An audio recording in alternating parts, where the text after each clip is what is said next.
Sous l'effet des évolutions réglementaires, des changements sociodémographiques et de la révolution technologique, les conditions d'exercice des cabinets d'expertise comptable se trouvent totalement bouleversées.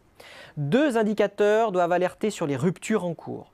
D'abord, le chiffre d'affaires des cabinets progresse peu aujourd'hui, comme vous pouvez le voir sur ce premier graphique, en comparaison des années 2000. Ensuite, les marges d'exploitation s'érodent comme le montre ce second graphique, et cela sous l'effet de plusieurs éléments. Les coûts de production augmentent, les évolutions légales et déclaratives comme le FEC ou la DSN, prenant toute la bande passante du cabinet. Les comportements des clients évoluent aussi sur fond de libéralisation de la profession.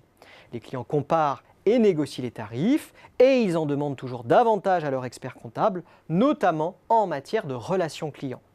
Soyons aussi lucides, la technologie participe à la diminution des honoraires issus des missions de base. Certes, la robotisation se traduit par d'immenses gains de productivité, mais elle a parallèlement banalisé les offres d'expertise comptable qui sont devenues de véritables commodités.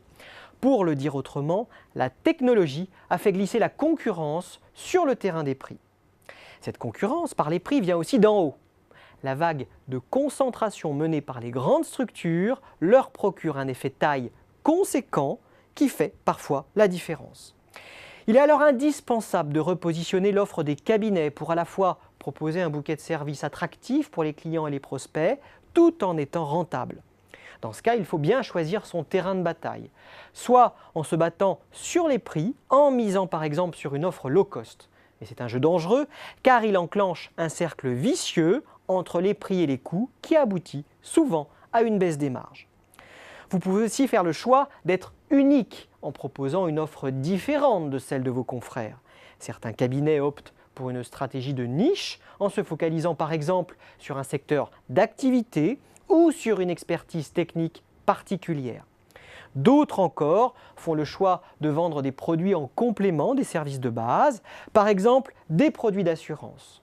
On en voit même développer des produits ou services à travers des plateformes numériques pour répondre aux clients de plus en plus connectés et mobiles. Dématérialisation des factures, coffre-fort en ligne ou encore outils de comptabilité ou de devis facturation. D'autres enfin font le choix de la pluridisciplinarité en formalisant des offres de conseil, par exemple l'accompagnement au pilotage ou au développement de l'activité.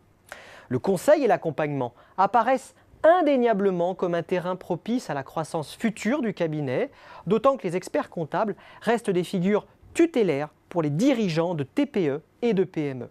Mais ce repositionnement pose de multiples questions d'ordre marketing. Comment le formaliser? Comment construire cette nouvelle offre? Comment la distribuer et à quel prix? La technologie peut à ce niveau apporter des solutions. C'est le cas par exemple avec l'automatisation des tableaux de bord qui vous permet de vous concentrer sur la relation client, mais aussi sur la conquête de nouveaux prospects. Mais attention, ces outils ne sont que la première pierre des missions de conseil dont les fondations reposent avant tout sur vos ressources humaines.